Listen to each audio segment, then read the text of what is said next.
Good afternoon and welcome to the Marketplace. My name is Emmanuel Abuaji Biafe. This is the platform where we analyze the markets, talk about trends and investments, and of course how global developments are impacting business and economic activities right here in Ghana. Coming up in this afternoon's edition, Ghana cedi expected to stabilize strongly against the US dollar in the coming months as expected inflows from cocoa syndication loan and Eurobond come in.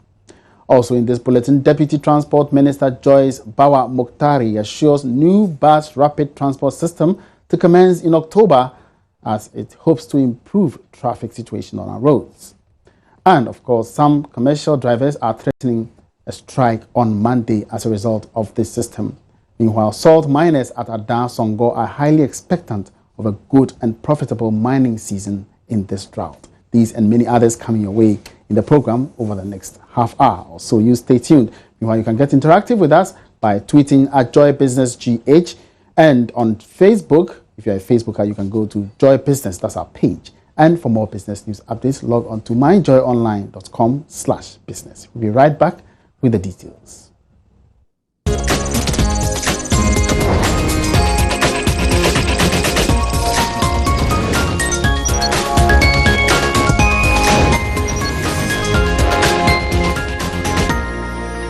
Thank you for staying. This is your favorite business program, The Marketplace. Now to our very first story.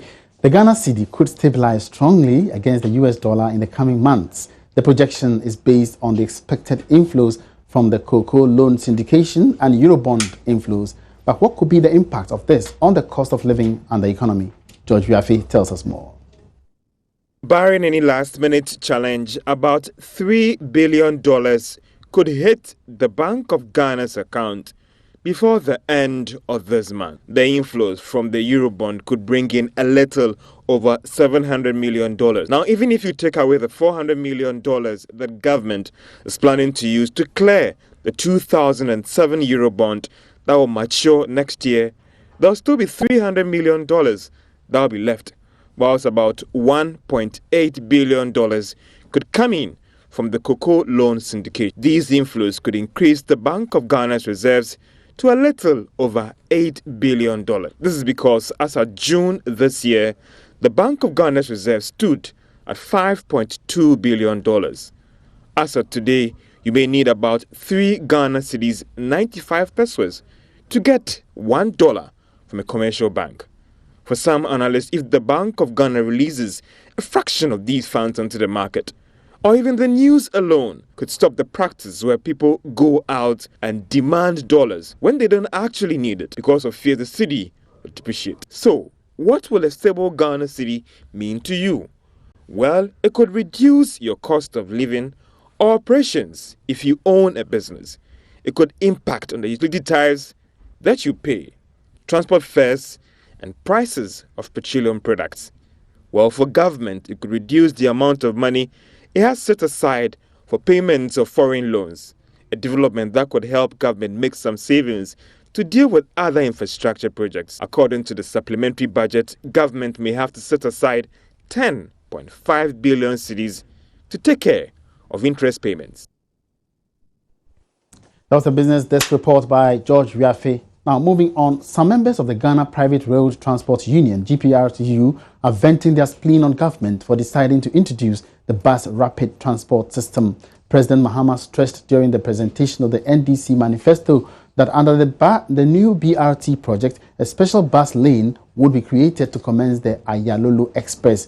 He said it would be piloted at Amasama in Accra, after which it could be expanded to Kumasi, Takoradi, Ho, Tamale, and other regional capitals.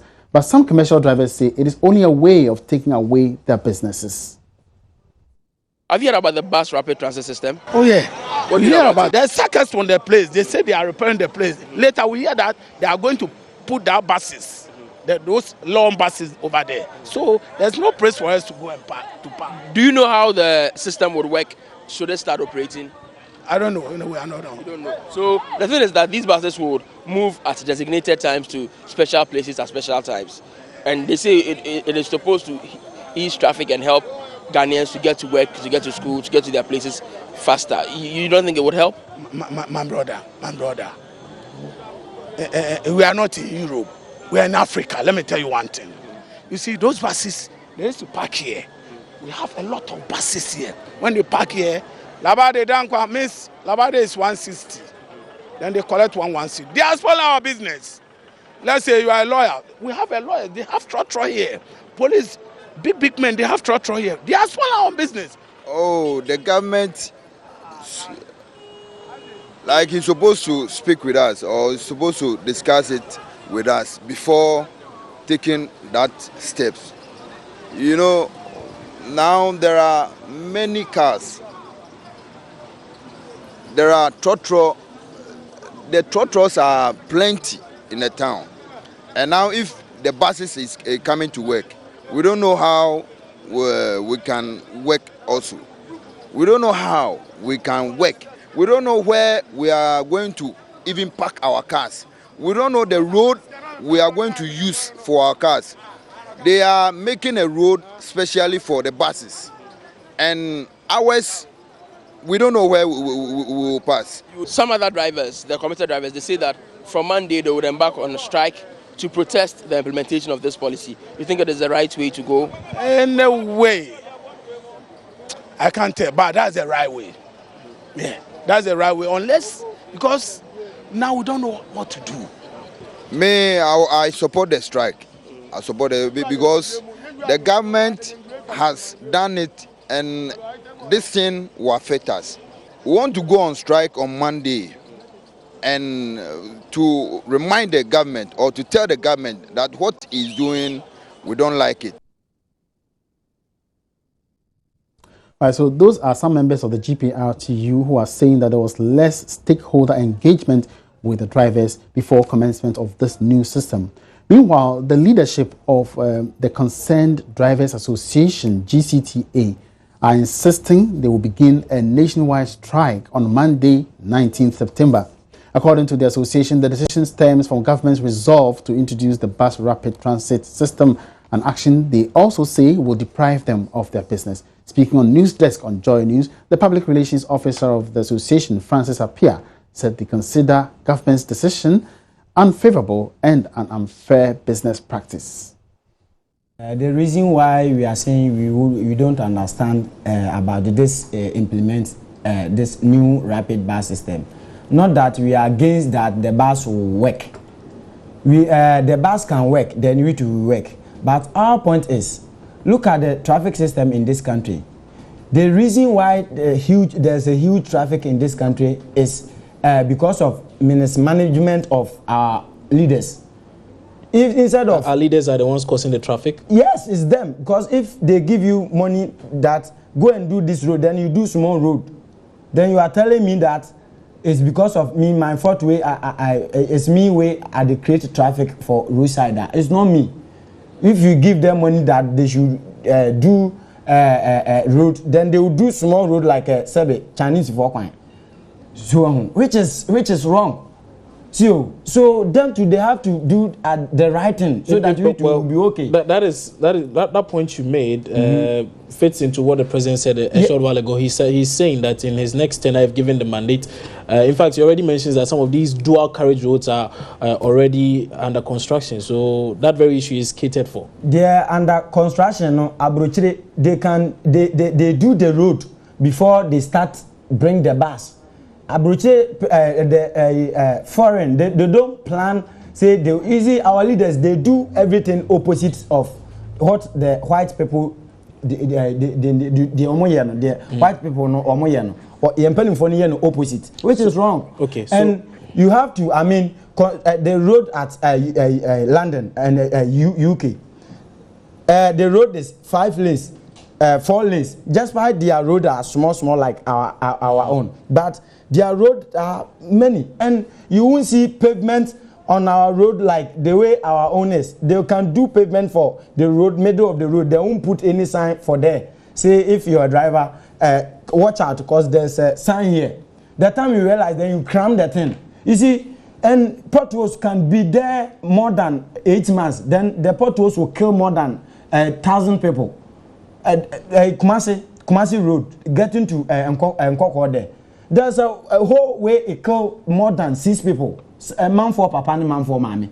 Then there a year said there as a opinion. so they are a responsibility. No, that person will sleep, then somebody will die. Then our leaders will put blame of we drivers. Say if you are praying, say you took an oppa, the 360 as a bomb, say you are konya kwa kukuminipa. Accident is here. Sabi akronto. We don't jump from our car inside, then throw sabi passengers now we see they should go and die. We stay inside. So the road we have problem about our roads. Obviously not a happy man there. Francis Appiah is a PRO of the Concerned Drivers Association, giving reasons why the bus rapid transport system must not be commenced to the detriment of their work. In another development, Deputy Transport Minister Joyce Bawa Mukhtari is optimistic the new transport system will significantly improve traffic on the roads. In an interview with Joy Business, Joyce Mukhtari stressed the bus rapid transport system finally takes off from the beginning of next month. She said the service, which has been christened Ayalulu, will start on the Accra-Amasaman route. This is actually a multi-sectoral collaboration between the ministries of transport, local government, and there's some other ministry, and of course the Accra Metropolitan Assembly. So we also have the Ghana Private Road Transport Union represented on this interministerial committee.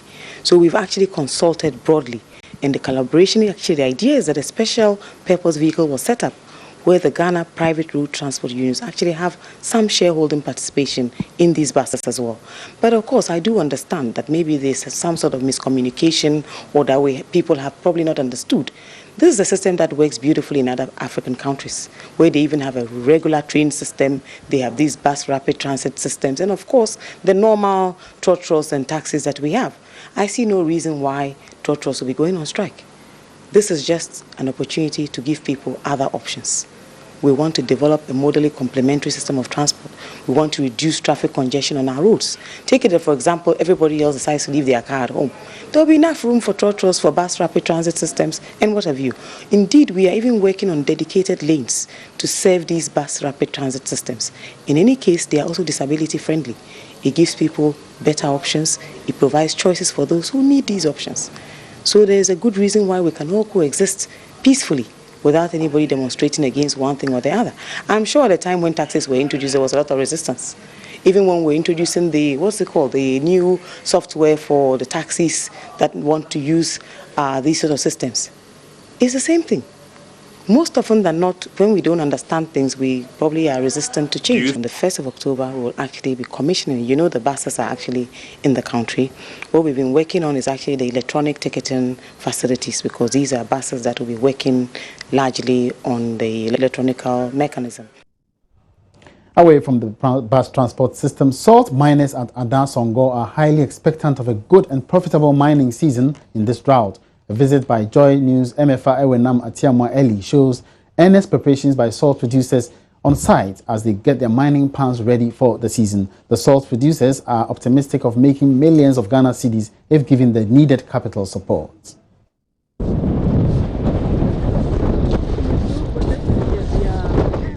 The production season is just beginning. Ahead of the main season, which is between December to February, the local miners here are feverishly preparing their pans for production. A new innovation in the production process, which is an improvement over the past years, is the laying of rubber or trampoline in the production pans to enhance the color and quality of salt. The laying of the rubbers prevents mining the salt with mud. Otherwise, producers would have to spend more time to wash the muddy or dark salt into clear crystals before bagging them for sale. Mr. Alexander Akrofi-Agbidan is preparing his pans for the season. He has 11 pans lined with rubber and 6 mud pans. He says producing in the rubber-lined pans is more profitable.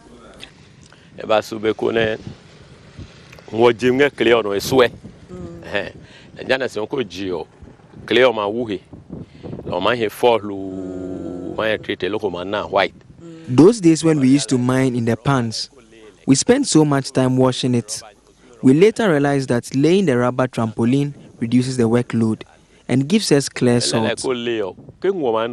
Very white. mube. Just go harvest. One are very white. Rubber one on le always marketing. A product me yo busy. There's always ready market for the rubber mined salt compared to mud pans. Color get full lolele market or fast every week. 400 bags. We can mine at least 400 bags of the 50 kilogram and 1,000 bags between October and November. November going on. And let 1,000 bags. Akrofi Agbedan says the introduction of the rubber lining has made the production process less tiresome as against the mud pans. The challenge, however, is the lack of capital to invest more in this new trend. Here support for say what now we SCG can you pants no make ko esaka madra me maka gbegbeli. We need a lot of support which often we do not get. The rubber pans requires a lot of materials to prepare for production, but the funds are rare. Rainy season must be panom say we start season it might be very simple hamo. Say can one assistant or he only know he would on work PA. If you get the assistance, it makes the work easier. The rubbers are already wasted after just a year. If you get the quality material, it can last 10 years. All of these require capital. Quality material na pion japi rubber. Nele my use can for 10 years every point. Say no every year last year no I use you know point more. Even though the actual mining season is yet to start, some casual workers here are making ends meet from cleaning the salt pans. These women earn 1 Ghana cedi on each strip of salt they mine and carry to the collection site. The more salt they mine and collect, the more money they make. Millicent, for instance, feeds and pays her children's school fees from this salt production site. 6 o'clock. I know what's the time away. 130. 1 point. I have been here since 6 a.m. I have gone 130 trips so far, so I will get 130 Ghana cedis. On Monday, I got 100 cedis. If I add it to today's, I've made 230 Ghana cedis so far.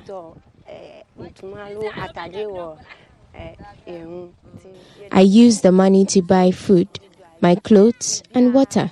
It is out of the same money that I give pocket money to children when they are going to school, as well as pay their school fees.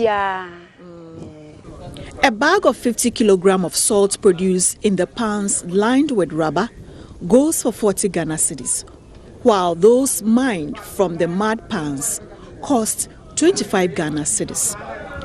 From Adan Songo in the Gan West district of the Greater Accra region, Amafa Ewelnam Atiamwa Eli reporting for Joy News. Now, if you're a lover of shoes, the name Ospa should ring a bell. It is a local shoe manufacturing brand fast growing here in Ghana, arguably the market leader. Now, since it was set up 4 years ago, they have been able to produce 8,000 shoes. The Joy Business Van takes you to Ospa Footwear Factory at Tutu Akuapem in the Eastern region.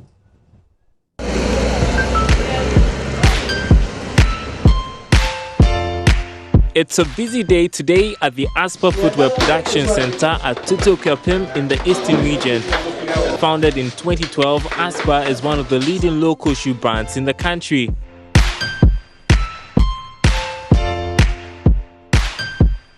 Ospa was started by 6 friends who wanted to explore business opportunities. It was during one of their hangouts that they would decide to venture into the shoemaking business. Leonard Ekufu Kwapong and Anaya Abuahine, who currently manage the business, recount their first meeting. We're talking about what we want to do in the future and the fact that, you know, we just came to believe that life is not just about making it, but also making impact in the lives of other people. So it was just one of our regular meetings that we have as young men growing up. And then Yes, that's where the idea started coming from. I remember even getting the name Aspa. I'm sure you want to find out what Aspa means. Aspa is actually the short form of aspatre, and aspatre is the Ghana word for footwear. So Aspa is more like the buffalized, form of aspatre. We had about 5 names on board. Yeah. One said Nano, one said, I think we had like 5. And we settled on Aspa because that is what can be related to Ghana. The traditional word being aspatre. And Aspa, I think the name itself is opening doors for us. They contributed 200 Ghana cedis each the same year, and their first product, Aspa Easy, was designed skillfully and carefully crafted with the hands. The unique Aspa footwear soon began to catch the eye of people, and for the young entrepreneurs, it was time to scale up. Later, I realized that look, we need to increase the amount. So we're like, let's do more contributions and let's buy more. Then it got to the time somewhere in 2012, in 2014. I mean, we were like, we need to set up a factory because we need to move from the hundreds into the thousands. And so we settled on Tutu. From Tutu Equiopim, a space given to the group by Leonard's grandmother, Aspa has produced 8,000 shoes and counting. And while if you're looking for an Aspa footwear boutique in town, you may not find one because the shoes are marketed predominantly through social media at their corporate office in Accra. I think that in our days, social media is a very powerful tool that one must take advantage of. And I must also say that we have been able to reach millions of people through this means, and it's worked faster for us because we run the hotline system and we do a lot of promos, adverts, sponsorship and events. And by some strange means, we have been able to reach almost 6,000 people on social media, especially Facebook and Instagram and Twitter and other platforms. And I think that is actually projected as we speak. We have people in Guinea, South Africa, Kenya, Nigeria who are reaching us, and we are striking some good deals with them to expand. And no doubt, Aspa is becoming increasingly popular and among celebrities, not just here in Ghana, but internationally. Then, you see, we want to create a Ghanaian brand that would be accepted by Ghanaians, but globally recognized. Yeah. And the best way to go is to get people to see that, look, we have celebrities, we have big men, we have notable people who accepted the brand and are in it. That's the big thing with Ghana and made in Ghana products. But what we are doing international standards locally. And we have all of these people associating themselves with it. Aspa Footwear is cementing itself as the market leader in footwear here in Ghana. What the young entrepreneurs pride themselves most in is the impact they are making in the dozens of young people they are helping learn a new trade in Tutu Equiopim.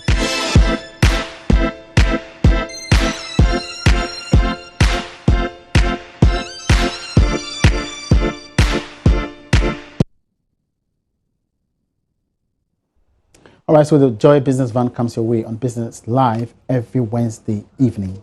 And that's a wrap for today's edition of The Marketplace. Thank you very much for keeping me company on this program. You can stay interactive with us by tweeting at Joy Business, and on Facebook, we are on Joy Business. For more business news updates, log on to myjoyonline.com/business. My name is Emmanuel Abuaji. Good afternoon.